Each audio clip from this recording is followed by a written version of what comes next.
آواز میں ہلکا سا غصہ در آیا۔ میری بات دھیان سے سن۔ اس نے دوسرا کاغذ سامنے کر کے فائل بند کر دی۔ سوال نظر انداز کر دیا۔ یہ اس لیپ ٹاپ کی تصویر ہے اور یہ تنگو کامل کے گھر میں موجود ہے۔ میرا لیپ ٹاپ چرایا ہے انہوں نے۔ تم مجھے یہ واپس لا کر دو گی، اور اگر تم نے ایسا نہ کیا تو تم جانتی نہیں ہو میں تمہارے ساتھ کیا کر سکتا ہوں۔ آپ چاہتے ہیں میں چوری کروں؟ وہ الجھن سے اس کو دیکھ رہی تھی۔ ہاں، جو انہوں نے چوری کیا مجھ سے اس کو واپس چوری کرو۔ میں تمہیں ایک حقیر رقم دوں گا اور نیشنلٹی لینے میں بھی تمہاری مدد کروں گا۔ میں اپنے مالک کے گھر چوری کروں؟ اپنے مالک کے گھر؟ اس نے انگلی سینے پر رکھ کے افسوس سے پوچھا۔ مولیا نے بے صبری سے چھٹ سر ہلایا۔ ہاں۔ تالیہ نے تعصب بڑی سانس کھینچی اور سر جھٹکا۔ پھر آپ ایسا کریں، پولیس کو بتا دیں جو بھی بتانا ہے، کیونکہ تالیہ ایسی نہیں ہے۔ مجھے آپ کے پیسے نہیں چاہیے ہیں۔ میں اپنے مالک کو دھوکہ نہیں دوں گی۔ وہ سادگی سے کہہ کر کھڑی ہو گئی۔ مولیا بھی ساتھ ہی کھڑا ہوا۔ سب یہی کہتے ہیں کہ ہمیں پیسے نہیں چاہیے، اس سے پہلے کہ انہیں چند صفر بڑھا کے رقم دی جائے۔ یہ میرا نمبر رکھ لو، تمہارے پاس 1 گھنٹہ ہے۔ ذہن بدلے تو مجھے کال کرنا، لیکن اگر پولیس یا تنگو کامل کے پاس جانے کی کوشش کی تو یاد رکھنا۔ اس نے اپنا موبائل لہرا کے دکھایا۔ میں نے تمہاری گفتگو ریکارڈ کر لی ہے جس میں تم نے اللیگل ہونے کا اعتراف کیا ہے۔ اگر مجھے میرا لیپ ٹاپ نہ ملا تو میں اس گفتگو کو کیسے استعمال کر سکتا ہوں تمہاری سوچ ہے۔ 1 گھنٹہ۔ ایک کاغذ کی چٹ اس کی طرف بڑھائی۔ جب وہ نہیں ہلی تو مولیا نے اسے زبردستی اس کے ایپرن کی جیب میں ڈال دیا اور آگے بڑھ گیا۔ وہ خفی سے اسے دیکھتی رہی یہاں تک کہ وہ باہر نکل گیا۔ چند منٹ بعد وہ کچن سے تیز تیز اپنی چیزیں سمیٹتی دکھائی دے رہی تھی۔ ارد گرد کھڑے شیف اور ویٹرز بار بار پوچھ رہے تھے، تالیہ کیا ہوا ہے؟ کیوں جا رہی ہو؟ مگر وہ بار بار آنسو رگڑتی سر نفی میں ہلائی جا رہی تھی۔ ہاتھ تیزی سے چل رہے تھے۔ کار میں بیٹھتے ہوئے مولیا نے دروازہ زور سے بند کیا اور چند لمحے کھڑکی سے باہر سڑک پہ بہتا رش دیکھتا رہا۔ بے فکر سیاح گھوم رہے تھے، کھانوں کی خوشبو، بازار کا رش۔ وہ مضطرب سا سارے کو بے نیازی سے دیکھتا رہا۔ پھر فون نکال کے کال ملائی۔ بولو، خالم کی کھردری خشک آواز سنائی دی۔ میں نے ان تمام ملازموں سے تالیہ کو چنا، تالیہ مراد کو۔ گڈ، میں ذرا مصروف ہوں تو وہ اچھی لڑکی ہے، میں نے خواہ مخواہ اسے اتنا ہراساں کیا۔ وہ سچی اور ایماندار ہے، وہ کبھی چوری نہیں کرے گی۔ اس نے انکار کر دیا ہے حالم، وہ تھکا ہوا لگ رہا تھا۔ رقم بڑھا دو، وہاں بے نیازی تھی۔ تم نے سنا نہیں میں نے کیا کہا؟ وہ ایک ایماندار اور سچی لڑکی ہے، سادہ اور معصوم۔ یہ سب اندر سے ایک سی ہوتی ہیں، یہاں کوئی سچا یا ایماندار نہیں ہے مولیا۔ پیسے بڑھا دو، وہ فوراً مان جائے گی۔ حالم کو جیسے اکتاہٹ ہو رہی تھی۔ مولیا کے لبوں پہ زخمی مسکراہٹ ابھری۔ یہ تمہارا تجربہ بول رہا ہے، کیا کسی لڑکی نے دھوکہ دیا ہے تمہیں؟ جواب میں چند لمحے خاموشی چھا گئی، گہری خاموشی۔ پھر حالم کا زوردار قہقہا گونجا۔ مولیا نے گڑبڑا کے فون کان سے ذرا دور کیا۔ ارے مولیا، تمہارا مینٹل کیلیبر میرے پاؤں سے بھی نیچے ہے۔ میرے بارے میں اندازے نہ لگاؤ، اپنا لیپ ٹاپ ڈھونڈو۔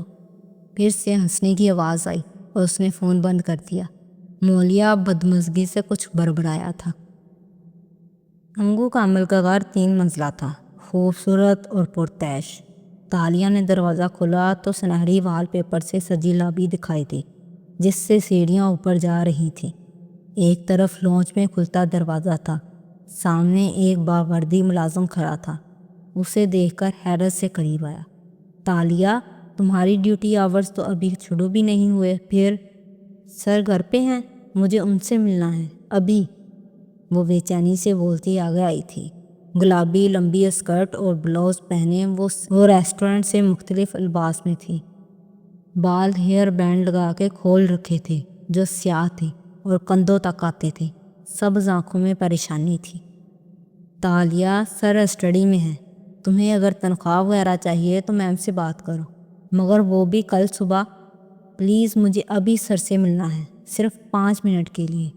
وہ کہہ کر تیزی سے آگے بڑھی اور سیڑھیاں چڑھتی گئی۔ ملازم آوازیں دیتا رہ گیا اور وہ یہ جا وہ جا اوپر بھاگ گئی۔ اوپر بھی اسی طرح کی لابی بنی تھی، سامنے کھلا سا لانچ تھا، ایک طرف اسٹڈی کا بند دروازہ۔ تالیہ نے جلدی سے دروازہ کھٹکھٹایا اور دکھیلا۔ اسٹڈی روم میں میز کے پیچھے کرسی پہ ایک ادھیڑ عمر چینی نقوش والے صاحب بیٹھے سامنے کھڑے نوجوان سے کچھ کہہ رہے تھے۔ آہٹ پہ دونوں نے مڑ کے دیکھا۔ تالیہ نے خفت اور پریشانی سے سر دروازے سے نکال کے ان کو دیکھا۔ سر، میں آ جاؤں؟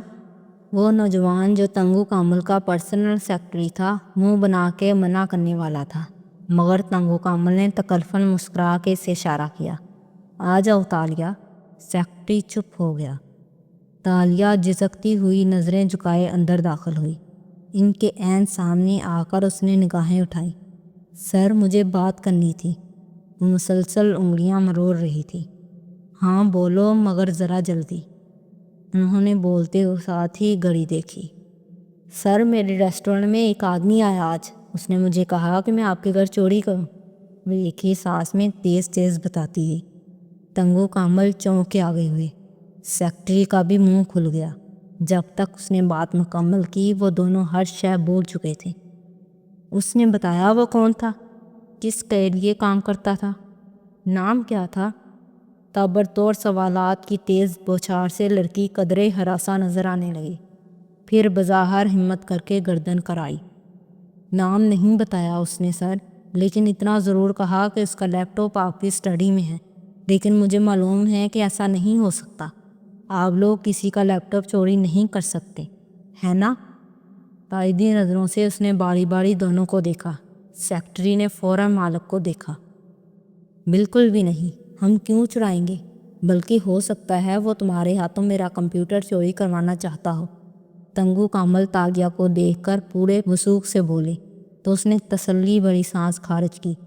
نہیں سر، اس نے مجھے لیپ ٹاپ کی تصویر بھی دکھائی تھی، وہ آپ کے جیسا نہیں تھا، سفید سا تھا، اس نے بولا یہی ہے وہ۔ تالیہ نے ایک طاہرانہ نگاہ اطراف پہ ڈالی۔ تم نے بہت اچھا کیا تالیہ جو مجھے آگاہ کر دیا، وہ توصیفی انداز میں اسے دیکھ کے بولے تھے۔ وہ مسکرا دی۔ سیکرٹری تیزی سے بک شیلف کی طرف گیا اور باری باری دراز کھولنے لگا، کتابیں ادھر ادھر پلٹائیں۔ ہو سکتا ہے کسی نے ہمارے اوپر لیپ ٹاپ پلانٹ کیا ہو، ہمیں اسے فوراً ڈھونڈنا ہوگا، تنگو کامل سوچتے ہوئے بولے تھے۔ سیکرٹری نے سر ہلا دیا۔ وہ تیز تیز چیزیں الٹا پلٹا رہا تھا۔ دفتر انہیں تالیہ کا خیال آیا۔ تم پیسے لے سکتی تھی، مگر تم نے مجھے کیوں بتایا؟ اس نے پلکیں اٹھائیں۔ سر، اگر انسان میں وفاداری، سچائی اور ایمان ہی نہ ہو تو وہ کیسا انسان ہوا؟ باقی ساری خوبیاں اور ڈگریاں سب کے پاس ہوتی ہیں، مگر سچائی سیکھی نہیں جاتی، یہ تو انسان کی گٹی میں ہوتی ہے۔ دراز کھولتے بند کرتے سیکرٹری نے پلٹ کے درزندہ نظروں سے اسے دیکھا اور اونچا سا بولا، سر یہ اس کا فرض تھا کہ آپ کو رپورٹ کرتی، اگر محترمہ چوری کرتی تو ظاہر ہے ہمیں پتہ چل جاتا، اور اس آدمی کی بھی گارنٹی نہیں تھی کہ پیسے دے گا یا نہیں۔ آواز میں جلن تھی۔ تالیہ کا چہرہ بجھ گیا، البتہ تنگو کامل نے ایک ناپسندیدہ نظر سیکرٹری پہ ڈالی۔ اگر جھوٹ بولنا ڈسکریڈٹ ہے تو سچ بولنے کا کریڈٹ دینے کی بھی عادت ڈالنی چاہیے مانگ۔ سر، وہ ایک دم بولی تو وہ جو اسے جھڑک رہے تھے تالیہ کی طرف متوجہ ہوئے۔ کیا؟ نرمی سے پوچھا۔ مجھے یاد آیا، اس کے پاس ایک کاغذ پہ کسی اسکیم انویسٹیگیٹر کا نام لکھا تھا۔ تالیہ نے آنکھیں بند کر کے یاد کیا۔ حالم، یہی نام تھا اس کا۔ اس نے اب کے جوش سے تنگو کامل کو دیکھا۔ اس نے میری معلومات اسی انویسٹیگیٹر سے لی تھی۔ حالم؟ انہوں نے سوچتے ہوئے ہنکارا بھرا۔ سیکرٹری منگ ہاتھ جاڑتے ہوئے واپس آیا۔ نہیں ملا سر، کچھ بھی نہیں ہے یہاں۔ تو اس حالم نے کیوں کہا اس آدمی کو کہ اس کا لیپ ٹاپ یہیں ہے؟ اسی نے بتایا ہوگا یقیناً۔ وہ متفکر نظر آ رہے تھے۔ میں نے حالم کا نام پہلی دفعہ سنا ہے، لیکن میں اس کی تحقیق ضرور کروں گا، مانگ پورے عزم سے کہہ رہا تھا۔ ایک دم تنگو کامل نیچے کو جھکے اور کچھ کھولنے لگے۔ آواز سے یوں لگتا تھا کہ جیسے اسٹڈی ٹیبل کے نچلے خانے میں رکھا کوئی سیف کھول رہے ہوں۔ پھر انہوں نے سیف سے چیزیں نکال کر اوپر رکھنی شروع کی، گن، کاغذات، جویلری کے بند ڈبے۔ سیکرٹری نے تالیہ کو فوراً رعب سے کہا، تم ابھی جاؤ۔ وہ سر جھکائے مڑنے لگی تو تنگو کامل نے چند مزید چیزیں میز پر رکھتے ہوئے نفی میں سر ہلایا۔ تم رکو تالیہ، وہ اپنا سیف خالی کر رہے تھے۔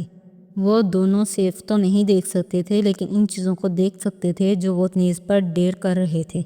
زیورات کے ڈبے، فائلز، چند چیک بکس اور ایک شیشے کا ڈبہ جو گری کے باکس کے جیسا تھا اور اس میں ایک سنہری سکہ چمک رہا تھا۔ پھر انہوں نے وہ چیزیں واپس ڈالنی شروع کی۔ سیف بند کرنے کی آواز آئی۔ وہ سیدھے ہونے لگے، پھر جیسے کوئی خیال آیا اور اسٹڈی ٹیبل کا اوپری دراز کھولا۔ اندر سامنے ایک سفید لیپ ٹاپ رکھا تھا۔ تالیہ کا منہ کھل گیا۔ یہ یہاں واقعی؟ یہ ہم نے نہیں چوری کیا، یقین رکھو۔ انہوں نے گہری سانس لے کر اسے تسلی کروائی اور لیپ ٹاپ سیکرٹری کی طرف بڑھایا۔ یہ کسی نے ہمیں پھنسانے کے لیے یہاں رکھا ہے۔ دیکھو، اوپر ان کی کمپنی کا لوگو بھی بنا ہے۔ میں جانتا ہوں یہ کس کا ہے۔ تنگو کامل اور سیکرٹری نے معنی خیز نظروں کا تبادلہ کیا۔ سر، ہمیں پولیس کو کال کرنی چاہیے، میں مسز کامل سے کہتی ہوں۔ وہ جذباتی سی ہو کر دروازے کی طرف لپکی۔ رکو رکو، کیا کر رہی ہو تالیہ؟ وہ اپنی جگہ سے اٹھ کھڑے ہوئے تو وہ الجھن سے واپس مڑی۔ پولیس کو نہ بلائیں؟ نہیں، پہلے ہمیں دیکھنا ہوگا کہ اس میں ہے کیا۔ لیکن سر، جب یہ ہماری چیز ہی نہیں ہے تو ہم کیوں دیکھیں اسے؟ تالیہ حیران تھی۔ بھائی، اصل مالک کا معلوم کرنے کے لیے دیکھنا تو ہوگا نا۔ انہوں نے جلدی سے اسے تسلی کروائی۔ پھر سیکرٹری کو اشارہ کیا تو وہ لیپ ٹاپ لے کر دوسری کرسی کھینچے بیٹھ گیا۔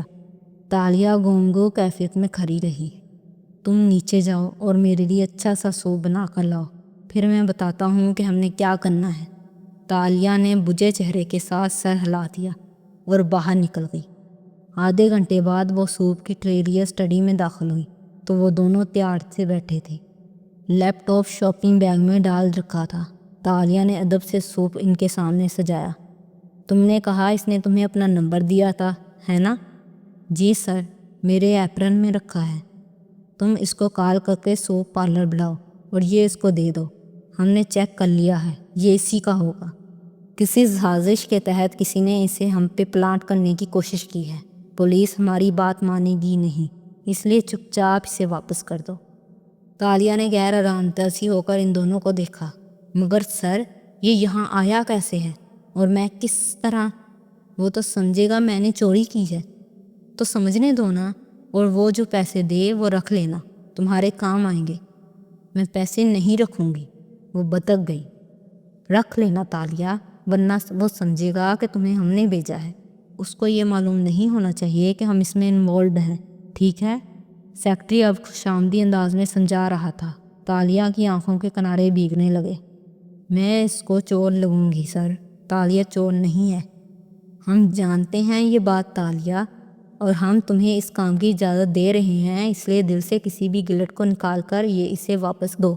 یہ تمہارے مالک کا حکم ہے، ٹھیک ہے؟